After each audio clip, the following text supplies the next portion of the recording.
Sunday brunch at the Parker family estate was a sacred tradition. Crystal champagne flutes, imported cheeses, and my sister Vanessa holding court like the queen she believed herself to be. "We're thinking Santorini this time," Vanessa announced, scrolling through her phone. 6 weeks. Private villa obviously. The one with the infinity pool overlooking the caldera. Mom clapped her hands together. "Oh, that sounds divine. When do we leave?" 3 weeks, Vanessa said. "I already put the deposit down. 50,000. I looked up from my tablet where I'd been reviewing financial reports. 50,000? On whose credit card?" Vanessa waved dismissively. "Don't worry about it. I used the family account." The family account. The joint checking account Mom had insisted on opening when I turned 18, claiming it was for emergencies and helping each other out. The account I'd learned to keep minimal funds in after watching them drain it repeatedly. "The account currently has $3,000 in it," I said calmly. "Had," Vanessa corrected. "I transferred from your savings to cover it. You have plenty." My hand stilled on the tablet. "You transferred from my savings?" "Family money is everyone's money," she said as if explaining to a child. "That's what Dad always taught us. Besides, you never spend anything. You just let it sit there." Dad nodded from behind his newspaper. "Your sister's right, Claire. What's the point of having money if you don't enjoy it? This vacation is an investment in family memories." "An investment," I repeated slowly. "In Santorini. For 6 weeks. You're invited too, of course," Mom added quickly. "Though I know you'll probably say you're too busy with work." "You're always too busy." Too busy. Code for boring, antisocial, not fun like Vanessa. "How much did you transfer?" I asked. Vanessa checked her phone. 150,000. "The villa is expensive and we need spending money." "Don't worry, there's still plenty left in your account. You had what, 200,000? That's more than enough for someone with no life." The table went quiet. Even Dad lowered his newspaper. I set down my tablet very carefully. "You transferred $150,000 from my account. Without asking." "I'm on the account," Vanessa said defensively. "Mom added me as a joint holder years ago. For emergencies, remember?" "Emergencies," I said. "Like luxury vacations." "Claire, don't be dramatic." Mom's voice carried that familiar edge of disappointment. "We're family. We share resources. Your sister works hard at her boutique thing. She deserves a break." Vanessa's boutique thing was an online jewelry store that had lost money for 3 consecutive years. Money my parents had poured into it. Money they'd regularly borrowed from my savings to cover. "How exactly did you access my savings account?" I asked. "That's not joint." "Mom has your banking login," Vanessa said casually. "She set up the accounts, remember? We've been managing your money for years. Someone has to, since you clearly don't care about it." My phone buzzed. Text from my actual assistant, Jordan. "Meeting with Federal Reserve auditors confirmed for 2 p.m. They're bringing the full investigative team." I glanced at the time. 11:47 a.m. "Actually," I said quietly, "I care about it very much. Which is why I'm curious how you plan to return the $150,000 you stole." "Stole?" Vanessa's voice pitched higher. "How dare you? I'm your sister.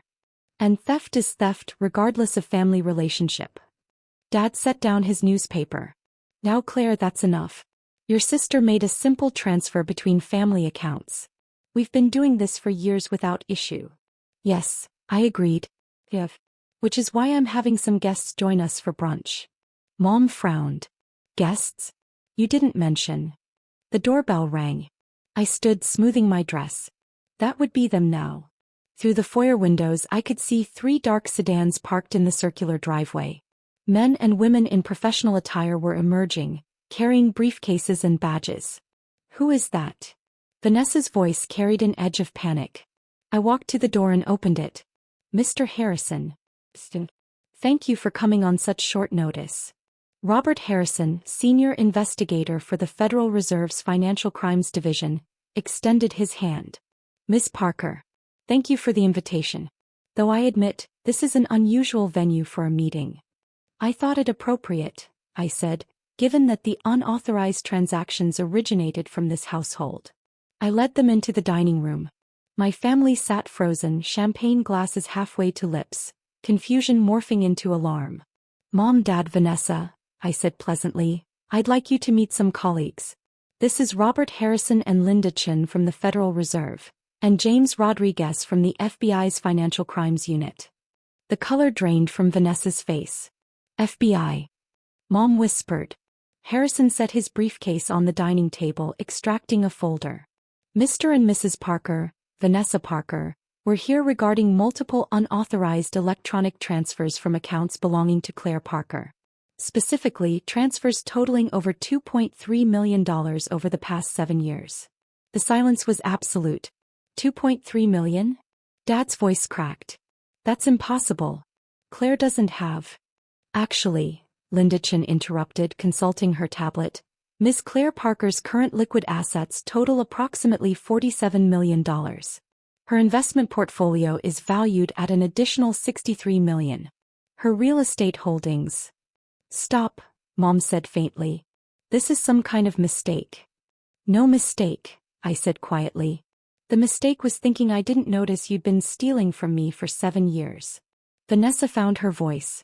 You have $100 million. How is that possible? You work at some tech company doing boring computer stuff. I don't work at a tech company, I corrected. I own 3 of them. Parker Digital Solutions, Parker FinTech, and Parker Cybersecurity. Combined annual revenue last year was just over $400 million. The champagne glass slipped from Mom's hand, shattering on the marble floor. The account you've been accessing, I continued, the one you call my savings? That's what I call my bait account. I've maintained it specifically to track your theft. Every unauthorized transfer, every forged signature, every fraudulent withdrawal, all documented. Harrison opened the folder, spreading documents across the brunch table, pushing aside the imported brie and prosciutto. These are bank records showing systematic unauthorized access to Ms. Parker's accounts. Mrs. Parker, you're listed as having login credentials to multiple accounts. Ms. Vanessa Parker, you're listed as a joint holder on 3 accounts. Mr. Parker, your signature appears on multiple transfer authorizations. We're her parents. Dad stood abruptly. We have a right to help manage her finances. She's 32 years old, Rodriguez said flatly. She's not a minor. And even if she were, this would still constitute financial exploitation. I don't understand, Mom said, tears starting. We raised you. We gave you everything. How can you do this to us? You gave me everything? I set my tablet on the table, pulling up a spreadsheet. Let's review. College tuition. I paid through scholarships and student loans, which I paid off myself. The car you gave me for graduation? I found the loan documents in your desk. In my name. With my forged signature. I've been making those payments for 10 years. That was just to help you build credit. Dad started. The down payment on this house? I continued. The one you told everyone came from Dad's bonus? That was $340,000 from my account, transferred the month I sold my first company. Vanessa's eyes widened. Your first company? You've sold 3 companies, I confirmed. The first when I was 25. That's when the serious theft began. Suddenly my savings account needed constant monitoring. Funny how that worked. Harrison consulted his notes. The transfers show a clear pattern of escalation. Small amounts initially, $5,000, $10,000. Categorized as loans or family support. Then larger sums. $20,000, $30,000, $50,000. The largest single transfer was last year. $400,000, labeled investment opportunity. That was for Vanessa's boutique expansion, I said. The expansion that never happened. The money disappeared into personal expenses. Designer clothes, luxury cars, and apparently villa deposits in Santorini. We were going to pay you back. Vanessa cried. We always planned to. With what money? I asked. Your boutique loses money every quarter. Mom hasn't worked in 20 years. Dad's salary barely covers the property taxes on this house. Linda Chin looked up from her tablet. Speaking of this house, Miss Parker, our records show the deed was transferred to your name 3 years ago. Were you aware of that? Mom and Dad exchanged glances. No, I said. But I'm not surprised. They probably needed to refinance and couldn't qualify. So they used my credit. Again. The mortgage is in your name, Chin confirmed. Current balance, $1.8 million. The refinance proceeds, $2.2 million, were deposited into accounts controlled by your parents. Where did the money go? I asked. Dad looked away. Investments. Business opportunities. Failed investments, Harrison corrected, consulting another document. A restaurant that closed within 6 months. A real estate venture that went bankrupt. And approximately $800,000 that simply disappeared into personal expenditures. You stole over $2 million from me to fund your lifestyle, I said quietly. All while telling me I was irresponsible with money. All while praising Vanessa for her entrepreneurial spirit. All while making me feel like the boring, selfish daughter who didn't understand family values. We didn't steal, Mom insisted. We borrowed. Family borrows from family. That's what we do. Borrowing requires consent, Rodriguez said. This is theft, fraud, and identity theft. The FBI takes financial crimes seriously, especially at this scale. Vanessa's phone buzzed. She glanced at it, her face going white. The credit card company just declined the villa deposit refund. They're saying there's a fraud investigation. There is, I confirmed. I contacted them this morning. Along with every financial institution where you've used my information. All accounts are frozen pending investigation. You froze our accounts? Dad's voice rose. How are we supposed to live? The same way I lived when I was building my companies, I said. On your own income and within your means. Harrison cleared his throat. Mr. and Mrs. Parker, Ms. Vanessa Parker, you're being formally notified of a federal investigation into wire fraud, identity theft, and financial exploitation. The total fraudulent amount exceeds $2 million. This is a felony offense carrying significant prison time. Prison. Mom's voice was barely audible. Claire, you can't let them. I can't stop them, I said. This is a federal investigation. It's out of my hands now. We're your family. Vanessa shouted. You're really going to let us go to prison over money you don't even need? You're really going to prison over money you stole from me, I corrected. There's a difference. Chin handed each of them a document. These are subpoenas for all financial records, including bank statements, credit card records, and loan documents. You're required to appear for formal questioning in 2 weeks. I strongly recommend you retain legal counsel. Legal counsel costs money, Dad said bitterly. Money we don't have because you froze everything. You don't have money because you spent $2 million you stole, I said. That's not my problem. Harrison packed up his briefcase. Miss Parker, thank you for your cooperation. We'll be in touch as the investigation proceeds.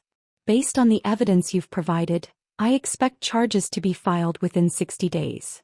As they left, the house fell silent except for Mom's quiet crying. How long have you known? Dad asked finally. Since the beginning, I said. I noticed the first unauthorized transfer when I was 23. I started documenting everything. Every theft, every forged signature, every lie about family money. And you just let us keep doing it? Vanessa asked incredulously. I let you build your own case, I said. Every theft was another felony. Every forged signature was another charge.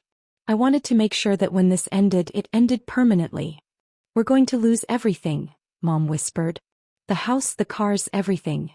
Yes, I agreed. The house that's in my name will be sold.